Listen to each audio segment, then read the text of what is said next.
ರಸ್ತೆಯಲ್ಲಿ ಫೇವರ್ಸ್ ರಸ್ತೆಯನ್ನ ಮಾಡಲಾಗಿತ್ತು. ಈ ರಸ್ತೆ ಮಾಡಿ 1 ವರ್ಷ ಕೂಡ ಕಳೆದಿಲ್ಲ.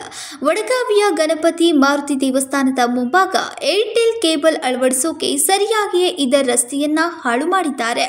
ಏರ್ಟೆಲ್ ಕೇಬಲ್ ಹೆಸರಿನಲ್ಲಿ ರಾತ್ರೋರಾತ್ರಿ 3 ದೊಡ್ಡ ಗುಂಡಿಗಳನ್ನು ತೋಡಲಾಗಿದೆ. ಈ ರೀತಿ ಒಂದೇ ರಸ್ತೆಯಲ್ಲಿ 3 ಗುಂಡಿಗಳನ್ನು ಅಗೆದಿದ್ದಾರೆ. ಇದರಿಂದಾಗಿ ಸಾರ್ವಜನಿಕರಿಗೆ ಓಡಾಡಲು ಸಂಕಷ್ಟ ಎದುರಾಗ್ತಾ ಇದೆ. ಈ ಕಲ್ಲುಗಳಿಂದ ಟ್ರಾಫಿಕ್ ಜಾಮ್ ಕೂಡ ಆಗ್ತಾ ಇದೆ ಎಂದು ನಿವಾಸಿಗಳು ತಿಳಿಸಿದ್ದಾರೆ. 2-1 वर्षापूर्वी रस्ता केलेला होता. चांगले फ्लोअरच्या वर घालून चांगला रस्ता केला होता आणि आता हे परत खणून ठेवले. रहदारीला भरपूर अडचण आली. इथं सर्व पॅक होते. संध्याकाळी जसं आलं की रोड सगळे कामगार येतात, तर सगळं पॅक होऊन जाते इथं.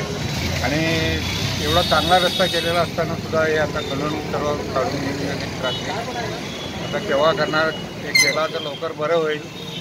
या साहेब आमदार साहेबांनी केले होते हा रस्ता चांगला, अगदी छान होता. आता एकदम खणून सर्व बाद करून टाकले. तरी हे लवकरात लवकर करून द्यावं असं आमची इच्छा आहे. कधीपासून स्टार्ट केले काढायला? हे कालच स्टार्ट केले. ಮಹದೇವ್ ಪವಾರ್, KMM ಕನ್ನಡ, ಬೆಳಗಾವಿ.